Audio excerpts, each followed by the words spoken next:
지방정부를 어떻게 조직할 것이냐 했을 때 가장 너무 전형적이고 그래서 해답이 나오지 않는 문제는 법대로 해야 된다라고 하는 게 가장 답 안 나오는 질문입니다. 다시 말씀드리면 법대로 해야 되는 거 아니야? 이게 아니라 원래 출발점이라고 하는 것은 주권자인 주민 또는 국민들이 권한을 행사할 때 가장 우리 지역에 알맞는 조직의 형태가 어떤 형태냐 하는 부분들을 물어나가야 한다는 거죠. 다시 말씀드리면은 정리해서 우리 지역 실정에 맞는 지방정부의 조직이 뭐냐, 어떤 형태여야 되느냐 하는 질문을 먼저 해야 된다는 거죠. 여기는 서울이기 때문에 서울은 서울에 맞는 정부의 형태가 존재할 수 있습니다. 다시 말씀드리면 중앙정부는 대통령 있죠. 국회 있죠. 그리고 당연히 사법부들이 존재하고 있고 각각 따로 선거를 하고 있습니다. 다시 말씀드리면 국회의원 선거 따로 하고 대통령 선거 따로 하고 그리고 그게 중앙정부에 맞는 조직 형태라고 우리는 지금 결단하고 있는 겁니다. 서울시도 규모가 크고 그다음에 인구도 많고 유동인구도 많고 행정사무도 복잡하고 하기 때문에 중앙정부와 비슷한 구조를 서울시도 가져야 된다 또는 우리 구도 가져야 된다 해서 구청장 두고 구의회 두고 이렇게 대립하는 형태로 만들어 놓을 수가 있어요. 근데 그러한 서울의 지방정부의 형태가 왜 똑같이 정선에도 있어야 되느냐는 거죠. 다시 말씀드리면 거기는 특정 지역을 좀 말씀드려서 그렇긴 한데 지금 신문을 한번 펼쳐서 지방의 실태가 지금 어떻게 되느냐 하는 부분들을 살펴보셨으면 좋겠어요. 그리고 그 추세를 살펴보셨으면 좋겠습니다.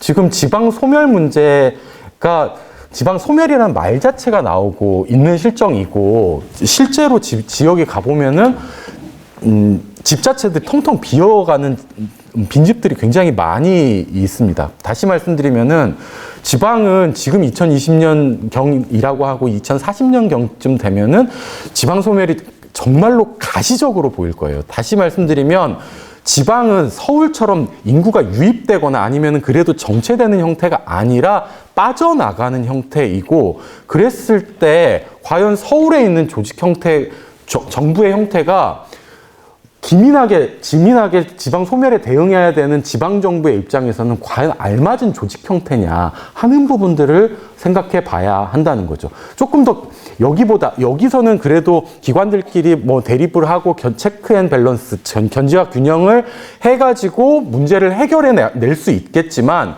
거기는 체크 앤 밸런스가 더 중요하기보다는 지역에서 어떻게 하면 인구를 유입시키고 또는 정체되는 것을 또는 축소되는 것을 막을 것이냐 하는 부분들과 지역 발전을 어떻게 해나갈 것이냐 하는 것을 굉장히 행정적으로든 입법적으로든 기민하게 해야 되는 측면들이 분명히 존재합니다. 그래서 조직 형태가 과연 지금처럼 붕어빵을 찍듯 다 똑같이 찍어내는 형태들이 과연 옳은가 하는 부분들을 생각해 보시면 좋겠다 하는 거죠. 크게는 교과서적으로는 이렇습니다. 지방 정부를 어떻게 조직할 거냐 했을 때 기관을 통합해가지고 운영하자, 분리해서 하자. 다시 말씀드리면은 지금은 대부분 다 이렇게 기관 분리형입니다.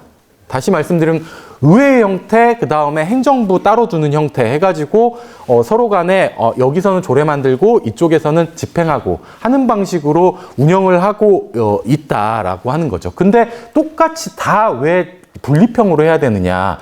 어떤 경우에서는 통합해서 할 수도 있지 않느냐 하는 부분들을 생각해 보실 수가 있고 요즘 논의가 많이 되고 있는 거는 이겁니다. 주민총회형. 다시 말씀드리면 주민총회에서 아주 작게 나눠진다고 하면은 그 주민총회에서 입법기능, 행정기능 등을 할 수 있도록 만들 수 있지 않을까라고 하는 거고 이 주민총회형은 특히나 스위스 같은 나라에서도 적극적으로 채용을 하고 있는 것으로 알려져 있습니다. 다시 말씀드리면 핵심 질문 매우 중요하다.